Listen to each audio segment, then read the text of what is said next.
Hey guys, and welcome to season 3 of the Us People podcast. I'm your host, Savia Rocks, and in this season, I get to make my guests laugh, cry, and even make them think about life a little differently with the questions I fire over to them, which digs into their lives and professions a little differently. We even had a chance to change up the intro, giving you a fresh, new sound. I look forward to sharing season 3 of the Us People podcast with you. Let's go. Hi, I'm Alyssa Couture. I'm a fashion author and fashion entrepreneur. You are listening to Us People podcast with Savia Rocks.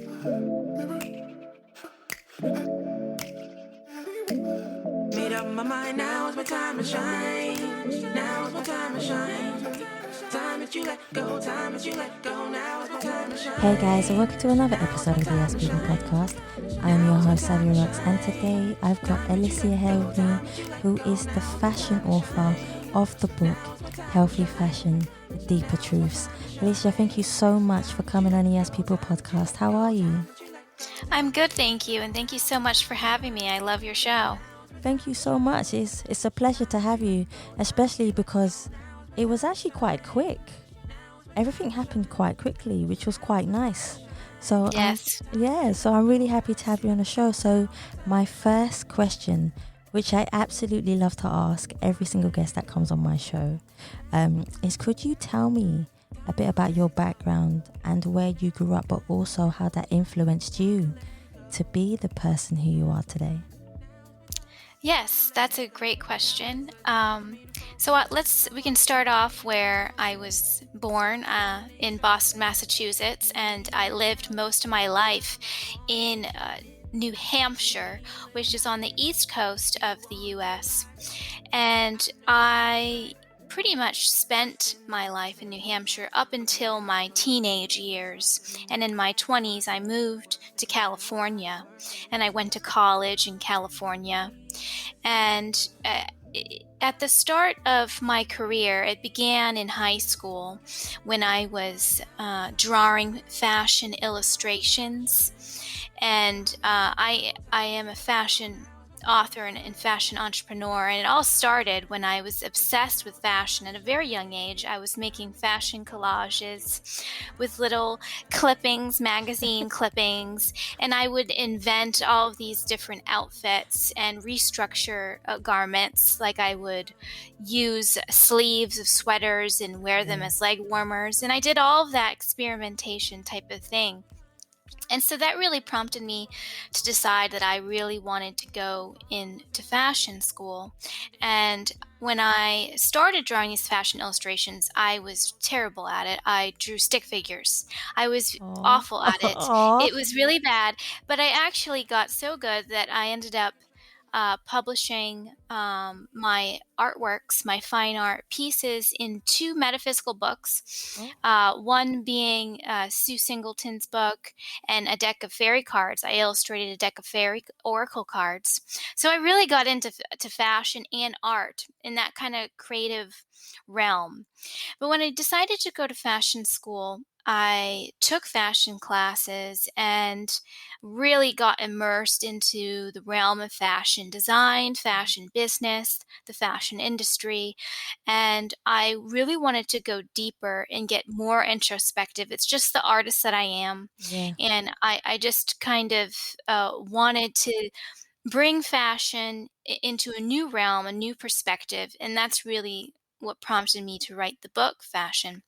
But before I get to the book, I'll say it was quite a journey before I wrote the book. I was going from retail shop to retail shop. I've learned a lot in fashion retail, styling, fashion merchandising, fashion management, retail management.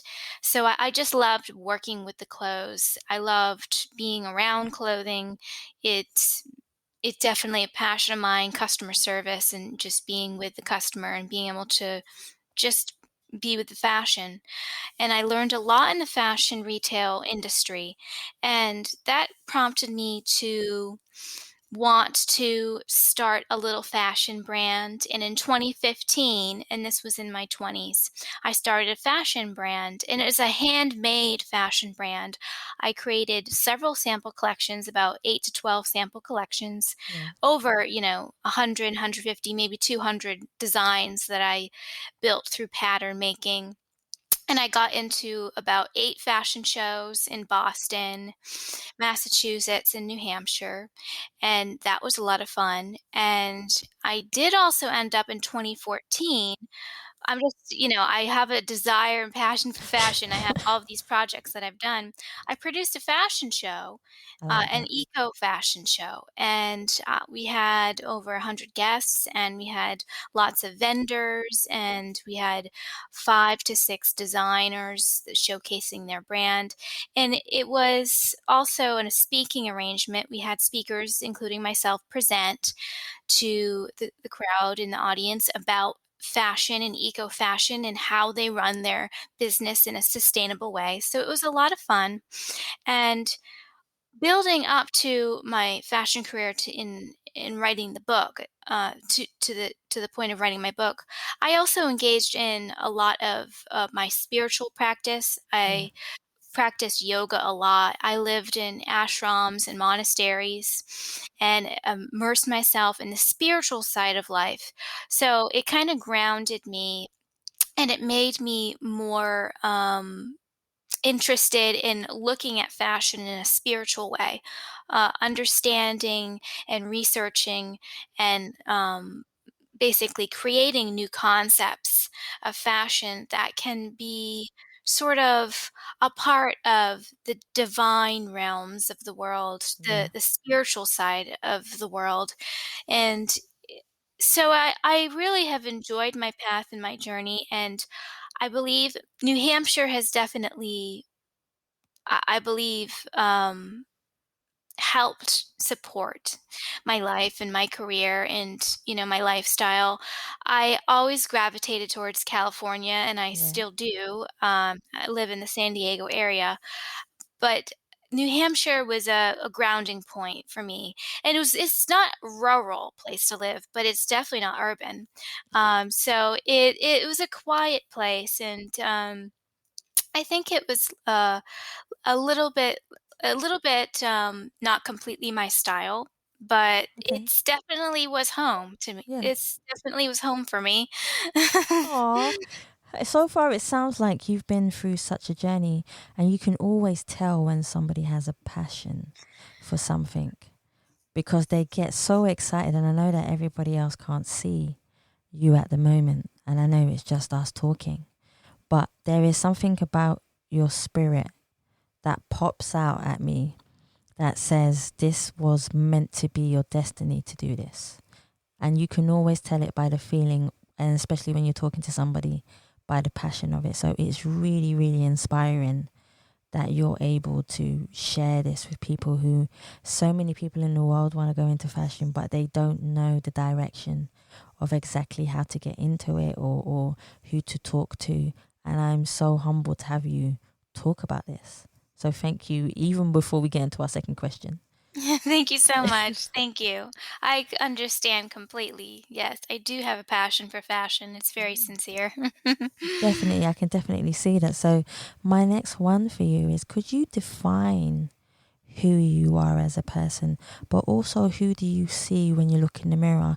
But on the flip side of that question, could you tell me, have you ever been, or have you ever looked in the mirror and not recognized the person staring back at you? How did you get through that? But also, how did you turn that around to have a positive effect on how you do things in your life? Well, that's a very deep and profound question, and I'll be happy to answer. So basically, I definitely have gone through periods in my life where I wouldn't recognize myself. And I think a lot of people have had challenges in life. And I'm not speaking on behalf of other people, but I definitely have had points in my life where I was a lost soul. I've experienced trauma in this lifetime, and stress and difficulties and pain and suffering.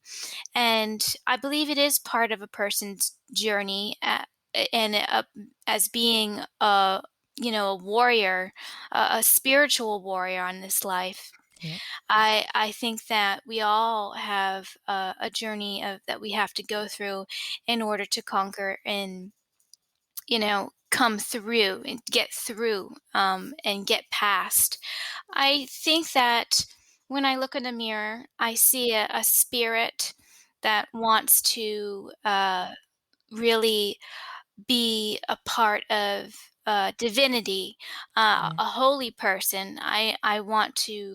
I don't. I believe I'd like to live in a paradise.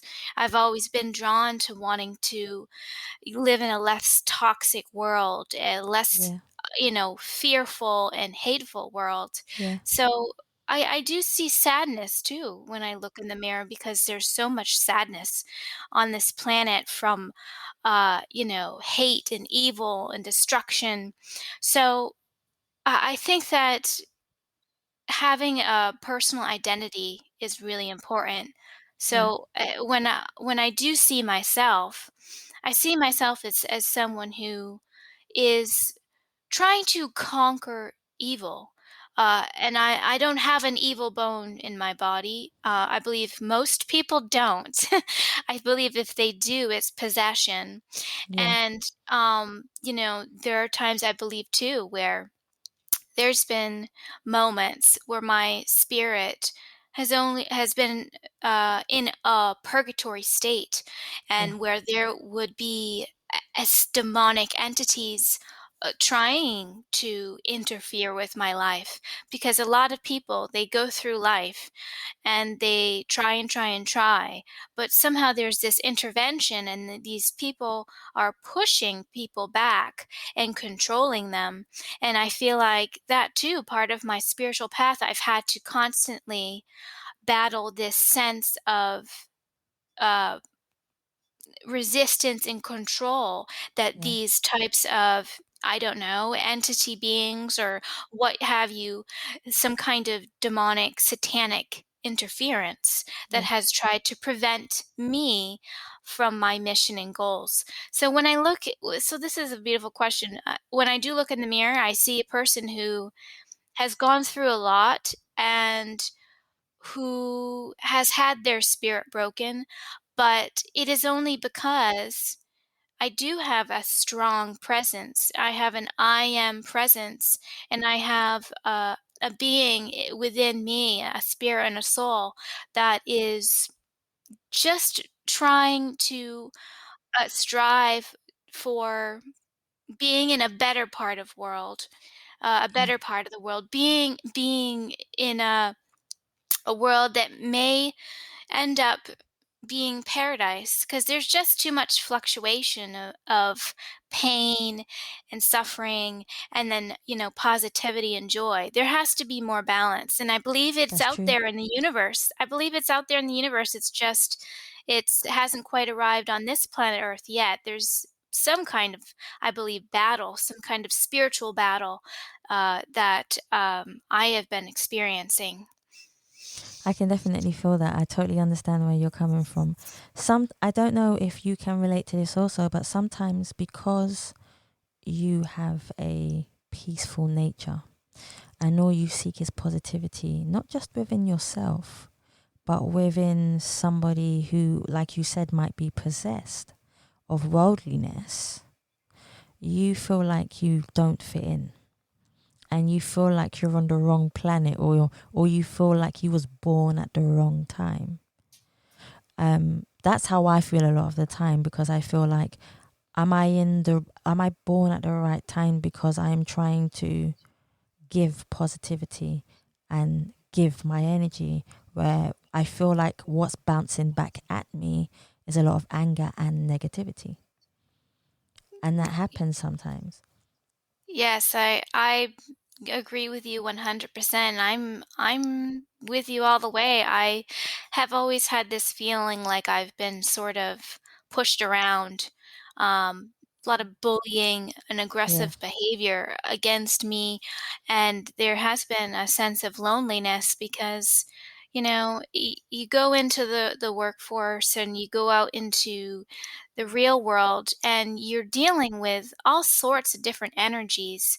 And I believe that there's a lot of soulless activity Yeah. on this planet, a lot of Yeah. soulless beings who don't have the high spirits that you and I have. The light worker, the light being, the light within, they don't have the spark and the soul. So when you're immersed into a world where there's these soulless beings who are sort of taking over the planet, zombies, if you will, Yeah. and they're feeding the ego realms. They're making people sacrifice their soul, and all of this is occurring. So yes, it would make anyone feel alienated if they are not a part of that, because you can call me naive or innocent, but it's just not my lifestyle. It's not my world. Yeah, I Exactly. don't I don't belong in that world of hell, of the hellish states. So yes, I think that this is a very deep, profound question again, and I'm glad to answer it because it's really what we are going through at this time. We're going through this spiritual awakening, this new age, this golden age, and we're trying to bring in this sort of ascension. Exactly. And there's been a lot of combat. There's been a lot of issues with that, because of the evil on this planet, the pollution, the toxic energy, the heavy energies. I think a lot of the time people feel threatened. The bad energy will always feel threatened by the good energy when the good energy decides to take over the bad energy. And I think that's what exactly what you're saying, but that's what we're going through now and will continue to go through until we break down the walls, the energy walls that continue to try to stop us. If that makes any sense at all.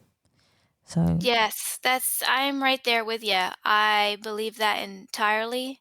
I, respect what you're saying, and I think that that's exactly what's going on. I think we're at a time where there's just going to be a sense of deactivation. there you go. Yes. The deactivation of the evil technology, the types of things Yes. that is taking over. I think it may look slow to us, but we really don't know what time is on this planet if we really can understand or really become aware of what time is. We don't completely know what time is. We don't know what we're dealing with because we're not given all the information. We're sort of I would consider myself sort of like a puppet. I'm doing the Yeah. dance and I'm not in Yeah. control. I'm more in service, but I have been get received spiritual guidance that has been telling me that there's a deactivation happening on this planet, and I think it is the perfect term for Yeah. it. It's going to uh, there's going to be a whole overturn, and there's going to be no more of this constant fight, this constant feeling of strife. And I feel it as an empath, as a person who's an energy worker, an energy healer. I feel it all the time, every day. And I think we're coming to a time where this is the end times. This is the times where, you know, there's going to be new. There's going to be some kind of intervention even as well from other universes, Yeah. and potentially, I could go on about this, I know, I but love it. yeah, but I do believe that we're at a turning point here. There's no turning back, and people are like the ascended masters of Yes, say the ascended masters, they went through torture, they sacrificed in order to rise above and become their higher selves. And I think that some of us that live on this planet are attaining a certain level of mastery with their own power and their own gifts and skills. So it's only a matter of time. And like I said, this could be like for me, I think that, everything's in slow motion, but it could actually be, I mean, you say, I say I'm 36, but I could be 1,000 years old. that's true. We, Yeah, we just really don't yeah, know. that is true. I Yeah. agree with you there. That definitely makes sense to me. Sometimes I feel like I have an old soul. I'm just in the wrong body. Yes. I've been given this body to borrow Hmm. to do the work, which is fine with me. It's totally fine Yeah. with me. I can talk to you about this for hours. So I'm going to move on to our next one because I love that one. So for people who are listening right now, I would love for them to understand what you do as a profession.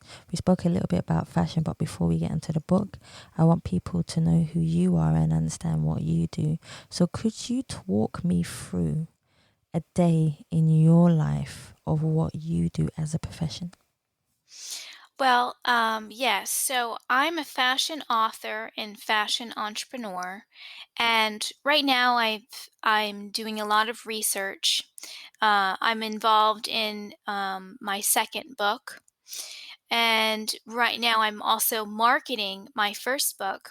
And I put together a fashion campaign, and this fashion campaign is sort of a platform where I teach people the health effects of fashion, Yes. what unhealthy fashion is, what healthy fashion is. And it's a campaign that is a movement that embraces, fashion, everybody, fashion consumers or fashion professionals. It's about the wardrobe, the person's personal wardrobe, or about a complete company and how we can turn around and evolve it and make it healthier and more in a state of balance for the world.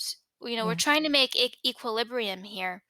Mhm. So my work is really, if it isn't a day in life, it includes a lot of um, a lot of work that's kind of bringing new concepts of fashion to light, and whether that be psychological concepts, scientific, concepts, new age metaphysical concepts, spirituality, divinity types of concepts.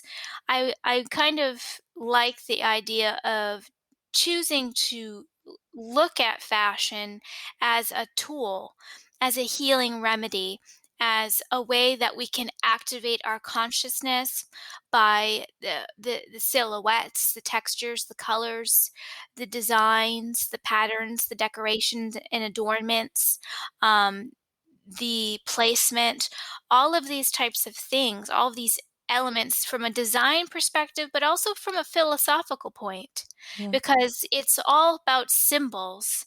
And when we look at fashion as a symbol, we're actually making it to the point where it could be a supernatural tool, something that could even bring us into higher dimensions on this planet. That's true. And I mean, it sounds futuristic, but fashion can become quite boring if we look at it in a certain way.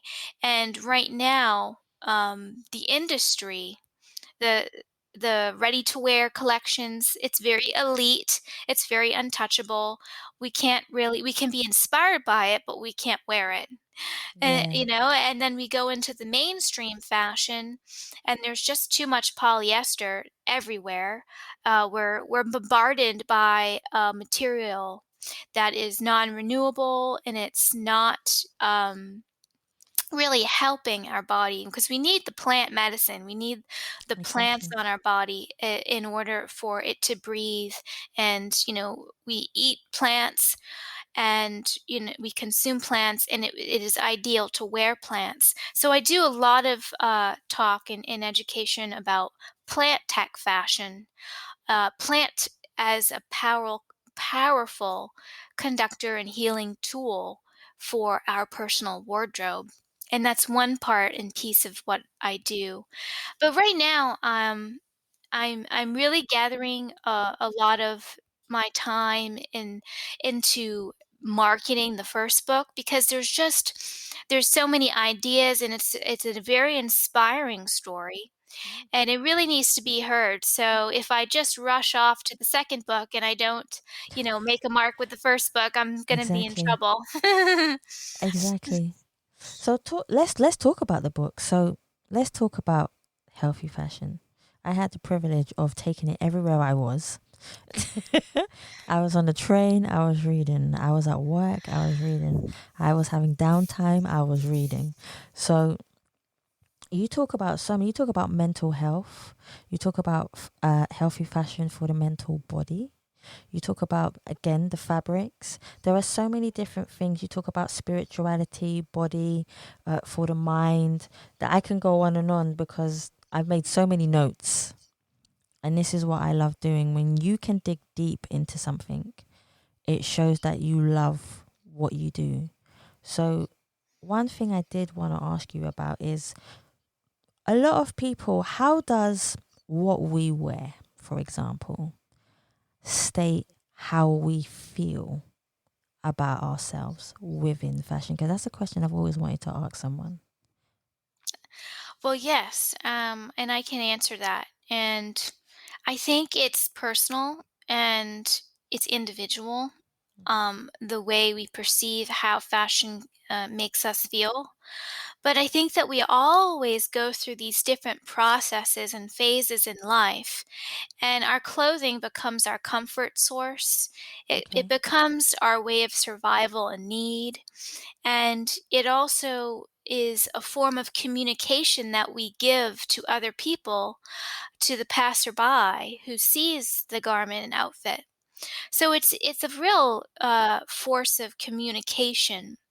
And so when we put on our choice of clothing, how it affects us and what it gives us, it goes both ways. It can, because I spent a lot of my time sort of sacrificing in the name of fashion. I wore a lot of Yeah. uncomfortable garments.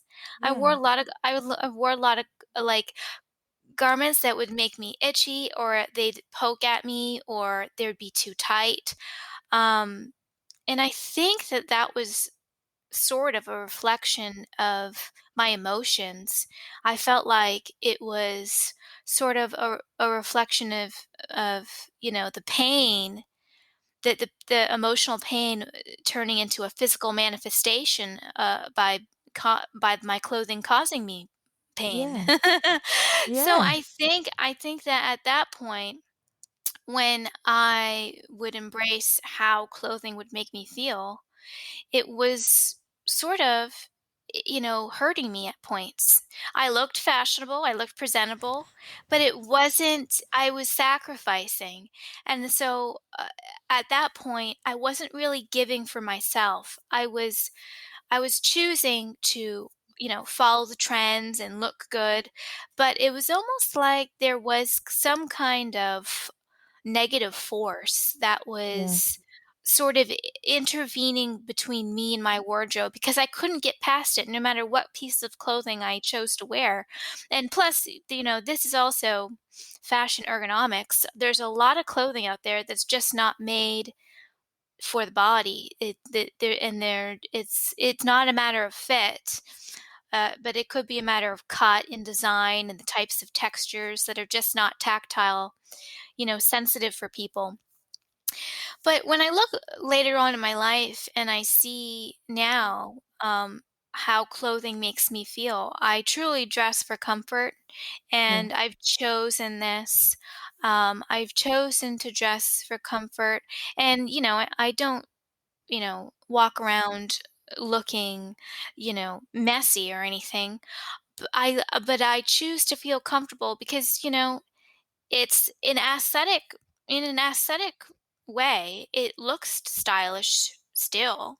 It still looks stylish. I mean, if you look at Coco Chanel, who modernized the wardrobe and chose to take men's underwear and turn it into a jersey dress and skirt set.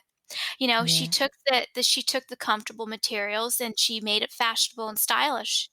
So I think we need more of that. I think we need more comfort and modernism, modernizing comfortable clothing. So, you know, I know that some people have a hard time thinking that if someone wears sweatpants and a sweatshirt, they're just not dressed up.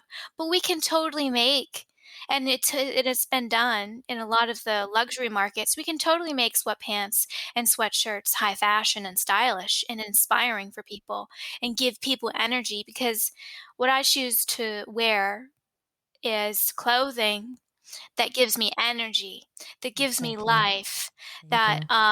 that supports my body in a way where I'm not going out in the world, I'm not living my life in this constant fight with my clothing.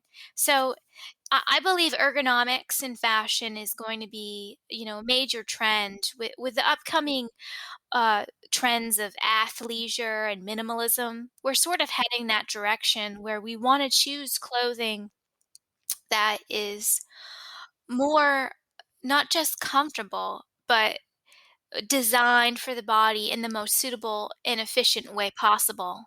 Fashion that is therapeutic, fashion that can Yes. heal the soul, heal the body, where we have this constant relationship with fabric, we're constantly interacting with these materials. We have to go, you know, more and more into the aesthetic piece, but also into the ergonomic piece, where its function and its purpose is helping the body in numerous ways. See, I love that. That really makes sense to me. How was your mindset when you decided that you were going to write this book to help people understand fashion a lot better and make them understand that, again, there are spiritual positivities within the way you wear clothes, what material you choose, if you want to start a company, why you would want to start a company, and what materials to use and fabrics to use, why we should wear more plant clothing to help our skin breathe. Because I was having a conversation about this today, and I said to someone I was going to interview, and they're like, oh my gosh, this is so cool. And they were talking about, I would love to understand about clothing and why she decided to write this book, what inspired her. We know you love fashion, but was there anybody who was an inspiration to you that made you think to yourself, I'm writing this book because of not just them, but for yourself and other reasons? Well, that will bring me to the point where I'll tell you a little story. I was working as a kitchen manager at a Buddhist monastery in Highview, West Virginia at the time in my 20s, my late 20s. And the monk, the head lead monk, was a author. He wrote about 16 books, and a very prestigious author. And his work really inspired me, and I had told myself I was going to write a book before I even got at this monastery. I already had in my heart.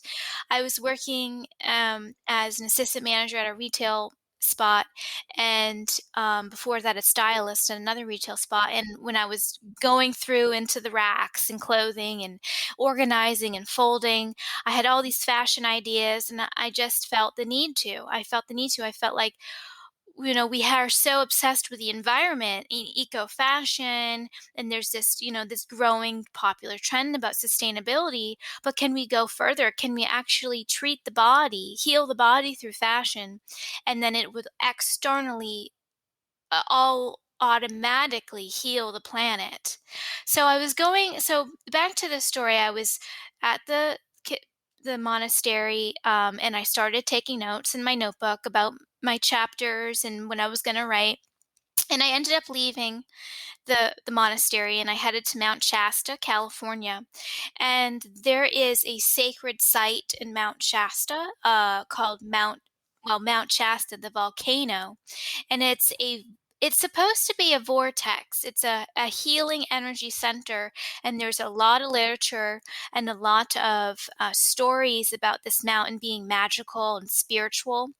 And I believe I connected with this vortex on this mountain in a very spiritual way. I had some periods of awakening being on this mountain. And from what I've gathered through books and online research, is this mountain is connected to an ancient race called Lumeria, and the Lumerians are believed to be still active within this volcano, or as a part of being a part of this area and this location in Mount Shasta. When the Native Americans would connect with their people, their ancient, what historical figures, they would sort of call upon them.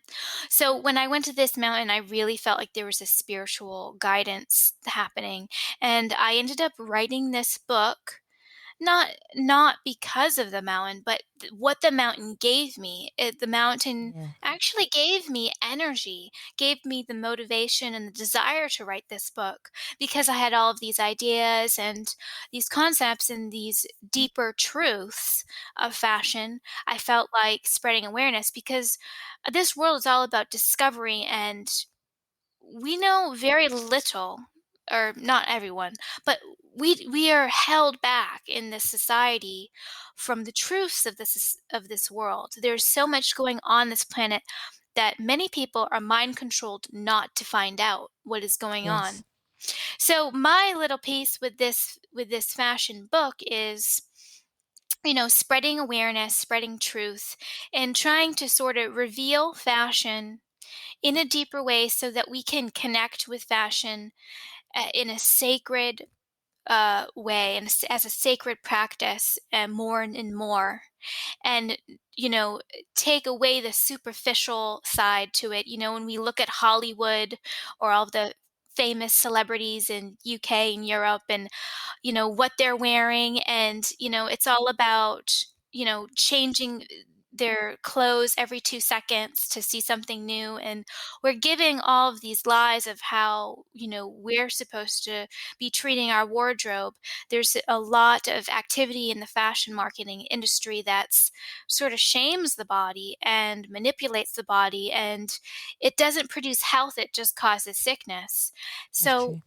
where I'm coming from in how I got inspired to write this book is, I do feel like I am a bit of a dabbler. I like to sort of get into many different forms of ways that we can treat the body through fashion. And Yeah. that's also just a piece of being, a creative, an artist. I find lots of different pieces of the puzzle and I put them together. So I like that. I like that so much. You also talk about, is it, correct me, please correct me if it I can't say it now, the 5 bodies. So you yes. have the mental, emotional, the physical, is that correct? And Yes. then the energetic, the spiritual. So you have all of these. I would love to dig deeper into this. Yes. So we have the mental body. And the mental body, I talk about fashion and politics. And I also talk about fashion and the archetypes. Instead of choosing to look at, so mentally speaking, when we look at a garment, we can stereotype it. We can say, oh, this person, because of what this person's wearing, this person is homeless, or because of what this person is wearing, this person is a jock. But when we limit our perception of what we see, we're sort of being controlled by fashion. So Yeah. if we use the archetypes, and say we look at the jock, the athlete, and we consider the archetypes, using the archetypes as a way of perceiving fashion, and we call him an adventurer, a hero, because of what he's wearing, we're actually respecting the human much more. And we are respecting the garment because we're treating the garment as something more sacred than the egotistical, stereotypical genres out there in the name of fashion. So we have that piece with the mental body. And then with the emotional body, I go through this is an interesting piece. I go through and I talk about how our emotions actually get into the fabrics and fibers. And when we wear plants, the plants act as a crystalline Yes. conductor. It's like a crystal. It absorbs our emotions. And that's why we don't just have dirty laundry. We have laundry with a bunch of residual energy all over it, that we have to wash and clear out with the water and the soap. So I talk about how our emotions are connected with clothes and how we use clothes as a tool to release the emotions completely. And with laundry or essential oils or, water spraying with the sea salt or whatnot. And that's just one example of fashion and the emotional body. And then we can get into fashion and the spiritual body. So we are basically just a lot more than, our human costume. We're a Yes. lot more than our physical bodies. We are a spirit, we are a soul, and when we wear our clothing, we kind of want to connect with the divine realms and our own divine self. And I'll choose the robe as an example. We see a lot of the spiritual figures like the monks, the gurus, the swamis, the angels, the priests and the priestesses. They're wearing a robe. And when we see the robe, it's not just costume, it's actually a very sacred garment. And it's a garment that is blessing us. And so when we wear clothes that can actually have that power to bless others and to bless ourselves, that's what I'm talking about with spiritual fashion. I'm talking about where, and this is going on this planet already. I mean, Yep. your garment is blessing me, my garment is blessing you. We just are Yep. not really completely conscious about it. So when we activate the consciousness of our wardrobes and sort of have more of a deeper communication with it, that's when we're going to be able to use fashion in a spiritual way. So we have the physical bodies as well. And when I talk about the fashion and physics, I mean, fashion and the physical body, I talk a lot about plant tech. And what I'm Yeah. talking about with plant tech is plant technology, where we could be going all over the world using all different types of plants. And I have a glossary of 35 different types of plants that we can use for textiles because basically it's sort of impossible to be plant-based with cotton and linen alone. That's true. And we, once we develop the correct technology and the textile manufacturing and machinery, then we're going to be able to make it modern, make plant-based fashion modern. There's a company called Acroma, and they have a synthetic line of textile dyes, but they also have a natural line where they have machines that can mass produce acorns into a dye, Right. so or walnut shells into a dye. So what they're doing is we're taking natural elements from the planet and we're using them as plant textiles, textiles that go way past polyester because polyester was invented in the 1930s. Before then, we were wearing mostly hemp fabric. So we're stuck on this s- chemical-based fabric, and I still wear polyester. I No one can get away from it. It's just a part of our lives. I mean, with 90% market of the industry, it's almost impossible to get away from polyester at this point. That's true.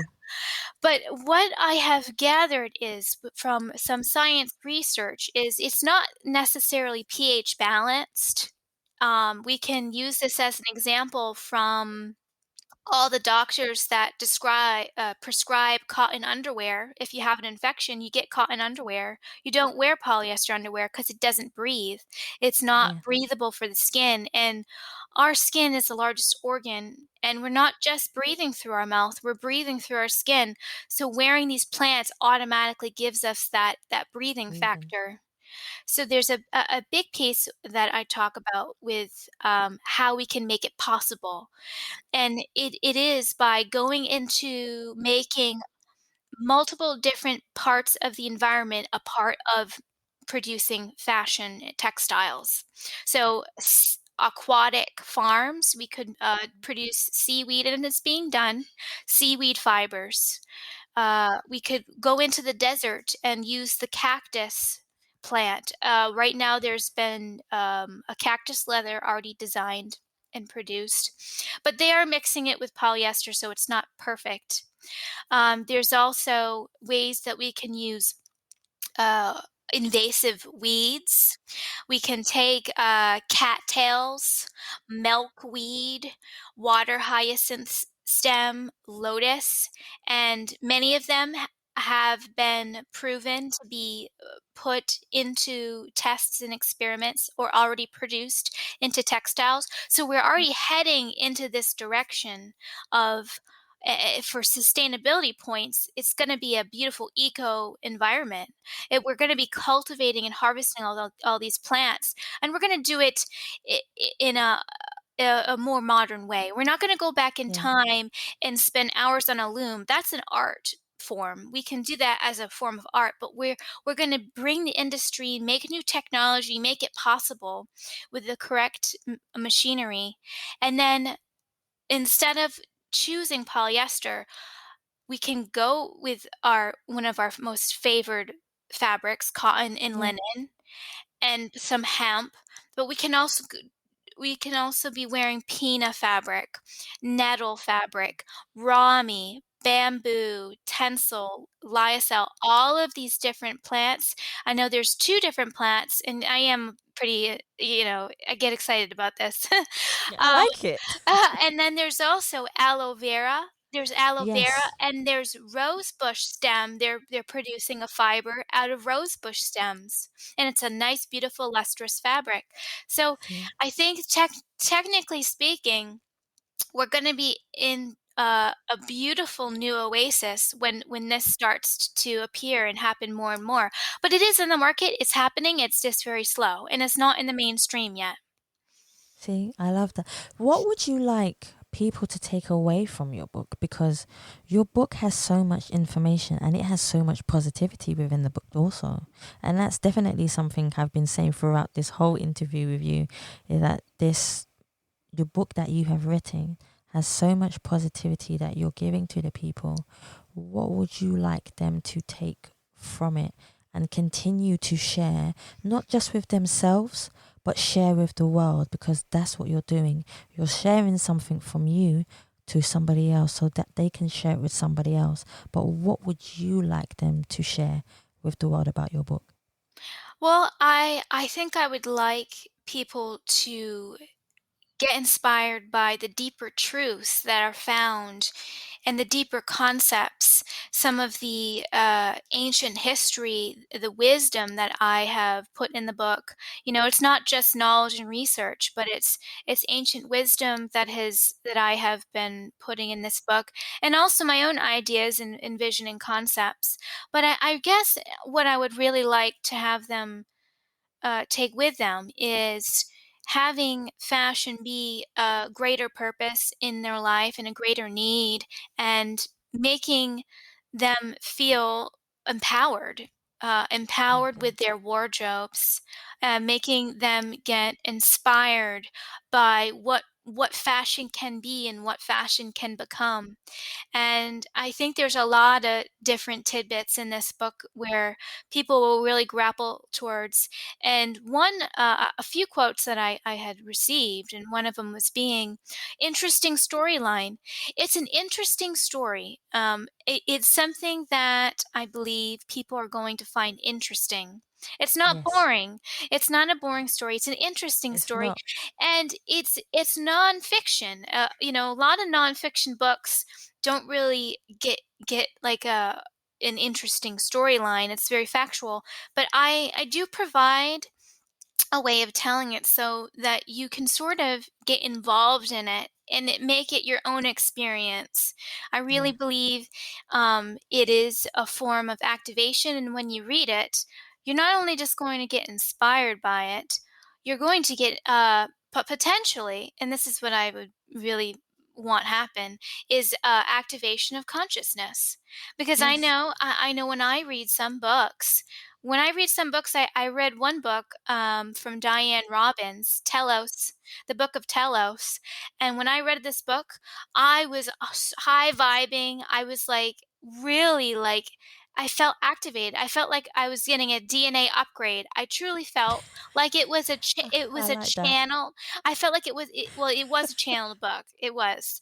But for some reason, I was getting connected to my higher self while I was reading Yep. it. So I was tuning in and spirit was really connected to me. So when I was having this deep spiritual connection while I was reading the book, I did feel like it was some sort of activation.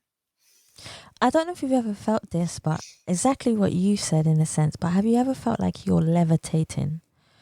You're literally being lifted, and you feel like, oh my gosh, what? How am I doing this? But it's an energy lift. You're gravitating towards the book because your energy is gravitating toward, and that's why I say levitate, because your energy is lifting, and so is your spirit. Your body may be in the same place, but your spirit is lifting. And I get that a lot. Even when I do that a lot in interviews, I always feel like I'm levitating. But maybe it's because we have the passion for what we do. And I feel that when people read your book, that experience will happen to them. Well, that's beautiful, and I've actually never thought of considering it being levitation, but that's actually the perfect term for it. That it is. You do feel a certain form of spiritual levitation, and even possibly physical levitation to a degree. We're just a bunch of atoms and molecules, and we probably are I levitating. like that. So I no, like that. I truly believe it. Yes, I think that's the perfect way of expressing it. Oh, what is the best advice you have ever received that you would like to share? Wow, that's really a challenging question. Um, the best advice. Well, let's just think of something on top of my head. Um, I guess I get advice from, my family. I get advice from, some of my friends, and I've gotten advice from spiritual figures, monks and swamis, where I've lived.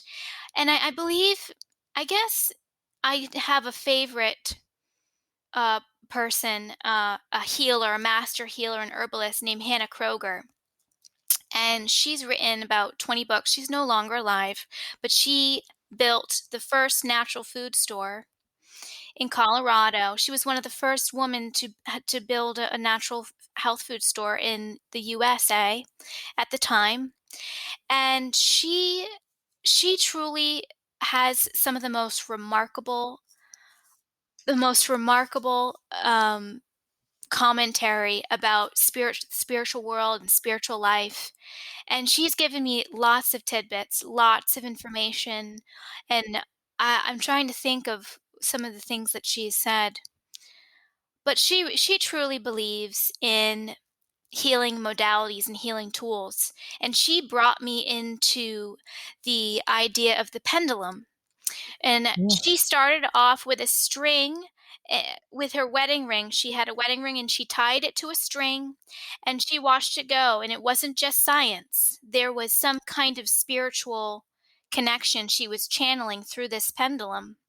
And she taught me all about the pendulum. It was the most incredible information. And I started developing the practice of using the pendulum in my own life. And I don't tell this often to people, but it's just like, the Native Americans with the sticks and the feathers.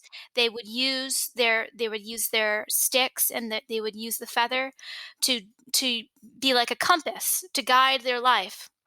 Well, if some people have the gift to use the pendulum, and I think some of the time it's just a form of practicing, that it Yes. can really be, a sense of comfort, a sense of being able to communicate with our higher selves. And sometimes the pendulum is really annoying, and I feel like it doesn't work. And sometimes it's profoundly spot on, and Mhm. you don't use it like, in a psychic way. Like, you don't ask it questions, but you use it to sort of guide. Is this a negative vibration? Should I eat this? Like, different types of things. Should I wear this? And if it goes into a certain direction, typically the right is yes and the left is no. It will actually help you, because it's like what the Native Americans did. They used materials like the feather and the stick to basically, and the wind, to basically help support their life in a deeper way. So, Hannah Kroger, if you do ever happen to be online, check her out. She's an amazing woman. Yeah. And she wrote a whole book on the pendulum, and she was the one that really advocated the use of the pendulum in a spiritual way, not in a religious or, evil way. It was purely divine, purely coming from a higher power. I love that. And that brings me to I have two more for you. So, my second to last question is if and when you feel like you have done enough on planet Earth before you decide to cross over to your next realm or your next spiritual journey, how would you like people to remember you while you are here on Earth? Wow. These are like some of the best questions. I'm having fun answering them. Um, Oh, cool. so I guess I would like people to perceive me as a very kind soul, and hopefully a source of inspiration, and just some a person who, you know isn't aggressive or misleading, but is really centered within themselves. I always admire some of like the gurus, like Paramahansa Yogananda, just a pure soul, a pure being, and just had a mission of helping people. So I guess I would like people to consider myself to be seen as a gentle, kind soul. I like that. That works for me. And I can feel that. So you don't even need to even question that because I already believed that a long time ago. Thank you. My final question for you is for everyone who's been listening to the podcast, please could you tell us where they can find you in all your social media platforms? Yes, and you can find me, and I thank you so much, by the way, for interviewing me. I've had such a lovely time. My website is www.h as in healthy, f as in fashion, campaign.com. And right at the top right is all my social media. And I also have a blog on my website as well, and you can check that out. See, I love that. Don't worry, guys. It will all be in the description when the podcast is out. So you don't need to worry. It definitely will be in the bottom for you. If you have any questions, you can just click on the link. And this is where I am totally humbled and my Buddhism takes play here because I am a Buddhist myself. So I want to thank you so much for taking your time to come on the Us People podcast to bless us with your wisdom, kindness, and definitely passion and love for what you do. Thank you so much. Thank you so much, Savia. It's been a pleasure, guys. I want to thank you for listening to another episode of the Yes People podcast. And please remember, you can subscribe to Spotify, iTunes, Google Play, and any other platform that you prefer to listen to. Please also follow us on Facebook, Instagram, and Twitter. And you can also donate to the Yes People podcast on the Savia Rocks website, or just type in paypal.me/Us People podcast. Guys, thank you so much for listening. Stay happy, stay positive, and as always, please continue to be kind to one another. Time to let it go. Now's my time. Now's my time. Time to let it go. Now's my time. Now's my time. Time to let it go. Now is the time for me to focus. Stop all that playing hocus pocus. Stop doing it yourself. You need a little help. This time I wanna see you shining. I think you need. I loved it. I thought it was perfect. I know the time is right. Trust in the process. Forget all the losses. You know that it's worth it. Cause nobody's perfect. Sometimes you need to say, I'm gonna be okay. Okay. Made up my mind, now is my time to shine. Now is my time to shine. Time that you let go, time that you let go. Now is my time to shine. Now is my time to shine. Now is my time to shine. Time that you let go, time that you let go. Now is my time to shine. Time to let it go. Now is my time. Now is my time. Time to let it go. Now is my time. Now is my time. Time to let it go. Now is my time. Now is my time. Time to let it go. You are your own worst enemy. Thinking too far, what's ahead of me? One day at a time. Just enjoy the ride. Open those eyes, see the light. Ignite that fire inside it. Let it breathe breath into life. Push all your fears to the side. Control your mind, it's all alright. Enjoy your life, the joy is mine. Commit to you, you got the tools. Everything you do, you